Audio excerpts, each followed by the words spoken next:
பகலில் என்ன செய்யணும்? இது இரவில் விழித்திருந்து நம்ம கோயிலுக்கு போய் முழுக்காட்டெல்லாம் பார்த்து சிவபெருமானை வணங்குகிறோம். ஆச்சா, அவர் அந்த விடத்தின் பாதிப்பில் அந்த திருநடனம் ஆடும் பொழுது நம்ம பார்க்குறோம். காலையில் அவர்களுக்கு அலங்காரம் எல்லாம் பண்ணி மகா கற்பூர சோதி வழிபாடு எடுத்துட்டு வீட்டுக்கு தூங்க ஆரம்பிச்சிடும். அது சரி கிடையாது.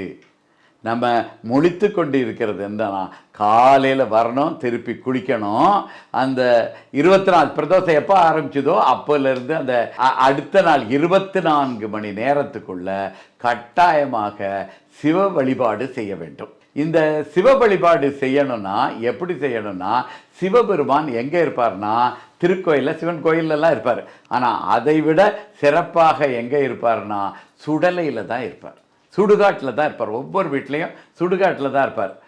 நீங்கள் பார்க்கலாம், காடுடைய சுடலை பொடி பூசியே என் உள்ளம் கவர் கவல்வன். இந்த சுடலை பூசி இருக்கிறதுங்கிறது தேவாரத்திலையும் திருவாசகத்திலையும் பல இடங்களில் வருகின்றன.